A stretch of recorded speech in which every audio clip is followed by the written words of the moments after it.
جی جی، حجۃ الوداع،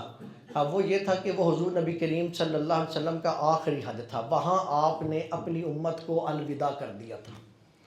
آپ نے حج کیا تھا، اسی وجہ سے جب آپ حج پہ گئے تھے تو آپ نے کہا تھا کہ لوگوں میں اعلان کر دو کہ جس نے حج کرنا ہے میں حج پہ جا رہا ہوں، آؤ میرے ساتھ حج بیت اللہ کر لو۔ وہ آپ نے اپنی زندگی کا آخری حج کیا، اور اس حج کے موقع کے اوپر حضور نے اپنی امت کو الوداع کیا کہ آپ نے فرمایا تھا کہ اب اس جگہ کے اوپر میری اور تمہاری ملاقات نہیں ہوگی، تو اس وجہ سے اس حج کو حجۃ الوداع کہا جاتا ہے۔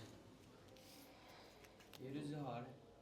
یہ کہنا کہ اگر جو ہے نا تمہارا چہرہ جسم کے ساتھ تشبیہ دینے کے ساتھ ہوتا ہے جی تو ویسے کہ بندہ کہ تمہاری اچھائی برائی میری والدین ماں کی طرح ہیں، ہاں، اگر تو وہ صفت بیان کرتا ہے، یعنی کہ اپنی بیوی کو کہتا ہے کہ تیری یہ جو صفت ہے یہ میری والدہ کے ساتھ ملتی ہے، تو یہ تو جائز ہے۔ اور اگر وہ اس کی کسی جسم کے کسی حصے کو کہتا ہے، ٹھیک ہے، اور وہ تحریم کے لیے کہ اس کے اپنے آپ کے اوپر حرام کرنے کے لیے، تو پھر یہ غلط ہو جائے گا۔ اگر وہ صفت بیان کرتا ہے کہ تیری میری جو تیری یہ والی صفت ہے فرما برداری کی، یہ ایسے ہی ہے جیسے میری والدہ کی ہے، کہ میری والدہ جو ہے وہ بڑی جو فرما برداری کے ساتھ رہی میری والد کے ساتھ، تو یہ صفت کے اوپر حرج نہیں ہے کہ صفت کا اظہار کرنا، لیکن جسم کے ساتھ تشبیہ دینا اور اس نیت سے دینا کہ میرے اوپر یہ حرام ہو جائے گی، تو پھر وہ حرام ہو جائے گی، پھر کفارہ دینا پڑے گا۔ موبائل پہ ریکارڈنگ سننے پہ بھی سجدہ واجب ہوگا؟ ہاں جی، موبائل پہ ریکارڈنگ سننے پہ سجدہ واجب ہوگا، سجدہ تلاوت واجب ہوگا۔ سر عورتوں کا پرفیوم لگا کے گھر سے باہر نکلنا، جی جی، اس کے بارے میں عورتوں کا پرفیوم لگا کے باہر نکلنا، حضور نبی کریم صلی اللہ علیہ وسلم نے یہ ارشاد فرمایا کہ جس عورت کی خوشبو غیر محرم نے سونگھی، جس کے کپڑوں کی سرسراہٹ جو ہے وہ غیر محرم نے سنی، جس کی چوڑیوں کی آواز غیر محرم نے سنی، اللہ تعالیٰ ایسی عورت کو جنت تو دور کی بات ہے، اسے جو ہے وہ جنت کی خوشبو بھی ایسی عورت کو نہیں آئے گی، جبکہ فرمایا کہ روایات کے اندر ملتا ہے، ایک روایت کے مطابق کہ جنت کی خوشبو بندے کو 500 سال کی مسافت سے آنا شروع ہو جائے گی، اور ایک روایت کے مطابق 1000 سال کی مسافت سے آنا شروع ہو جائے گی، لیکن اگر کوئی عورت اس طرح نکلتی ہے وہ جنت کی خوشبو بھی نہیں پا سکتی۔ کہا جاتا ہے اس کے اوپر غسل جنابت بھی ہو جاتا ہے؟ نہیں، غسل جنابت نہیں ہوتا، غسل جنابت نہیں ہوتا اس کے اوپر، لیکن یہ ہے کہ وہ ملعون قرار دی جاتی ہے، اللہ کے فرشتے اس کے اوپر لعنت بھیجتے ہیں۔ لعنت سے مراد کیا ہے کہ کسی کو جو جب کہا جاتا ہے، اس لیے منع کیا گیا کہ کسی کے اوپر لعنت نہ بھیجو، یا یہ جو کہا جاتا ہے تیرے پہ لعنت ہے، اس سے مراد کیا ہوتا ہے؟ اس سے مراد یہ ہوتا ہے اللہ تجھے اپنی رحمت سے دور کر دے، تو ایسی عورت کو اللہ تعالیٰ اپنی رحمت سے دور کر دیتا ہے۔ دیوس شخص کس کو بولا گیا اسلام میں؟ دیوس شیطانی حرکتوں کے اندر آ جاتا ہے، جو ہے وہ اس انداز کے ساتھ جو شرارتیں کرنے والا ہوتا ہے، شریر ہوتا ہے، فتنہ پروری جسے کہتے ہیں، اس ایسے شخص کے لیے وہ اس کے بہت سارے مطلب کہہ لو کہ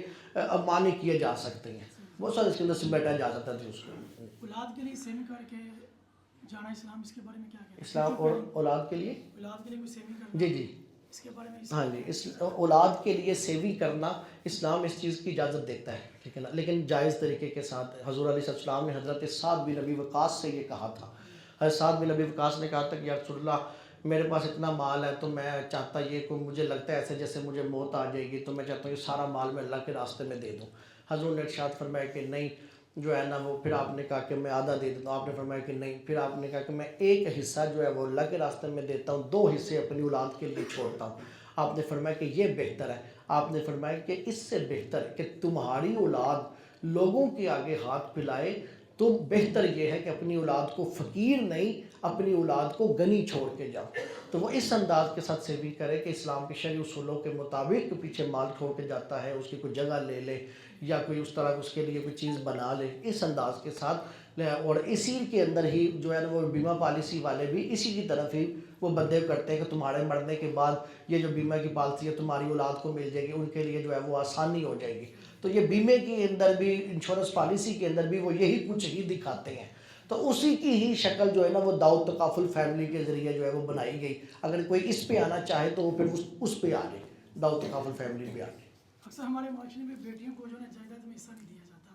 اس کے بارے میں کیا؟ سراسر غلط ہے، سراسر یہ ناجائز ہے، حرام ہے کہ بیٹیوں کو جو ہے وہ حصہ نہیں دیا جاتا، یا بہنوں کو وراثت میں حصہ نہیں دیا جاتا۔ آپ چوتھا پارہ پڑھیں، چوتھے پارے کا جو سیکنڈ لاسٹ رکوع ہے اور لاسٹ رکوع ہے، سیکنڈ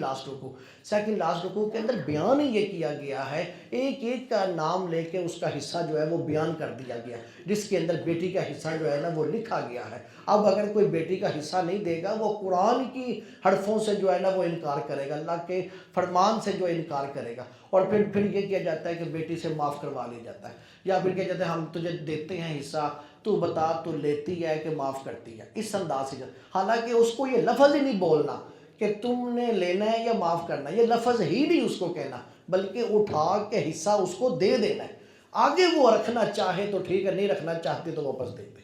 لیکن اس کو دینا ہے، یہ نہیں کہنا کہ اگر تمہیں رکھنا ہے تو رکھ لے، معاف کرنا ہے تو معاف کر دے، مطلب کہ وہ اگر دیتے بھی نہیں ہیں، زبانی کلامی کہتے ہیں، اس سے بھی منع کیا گیا ہے۔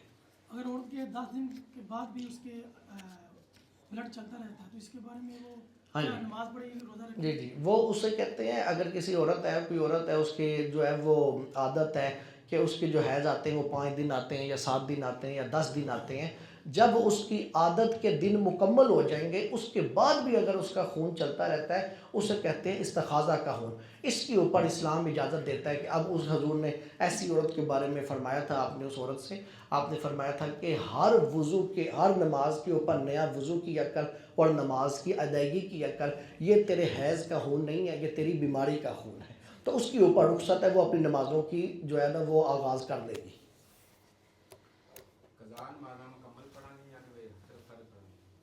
قضا نمازاں صرف فرض پڑھا گے تے واجب پڑھا گے، ٹھیک ہے، فرض کہنے نے فجر دے 2 فرض، ظہر دے 4 فرض، عصر دے 4 فرض، مغرب دے 3 فرض تے عشاء دے 4 فرض، تے واجب کہنے پڑھیں گے عشاء دے 3 وتر، انہاں دی قضا کریں گے، سنتاں دی قضا نہیں ہے، سنت مقدہ ہوئے یا غیر مقدہ ہوئے یا نفل ہون، انہاں دی قضا نہیں کی جائے گی۔ بچوں کی زبردست شادی کرنا، یعنی بچے کہہ رہے ہیں میری شادی یہاں پہ کر دو، والدین اس کو فورس کرتے ہیں نہیں میں یہاں چاہ رہا ہوں کرو، تو اس کے بارے میں اسلام کیا کہتا ہے؟ بچوں کی رہنمائی کرنی چاہیے اچھے انداز کے ساتھ، اور آج کے اس دور کے اندر تو بہت زیادہ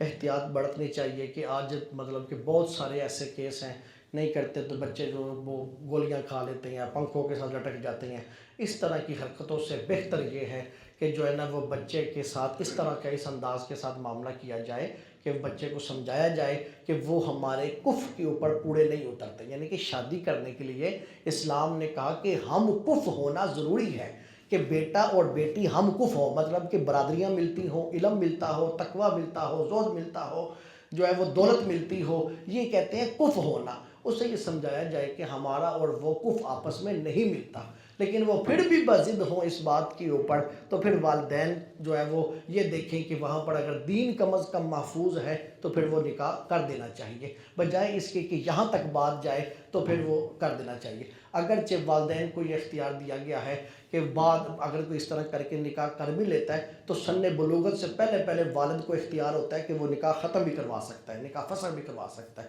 لیکن آج کا جو دور جا رہا ہے بہت ہی محتاط دور ہے، بہت محتاط دور ہے، تو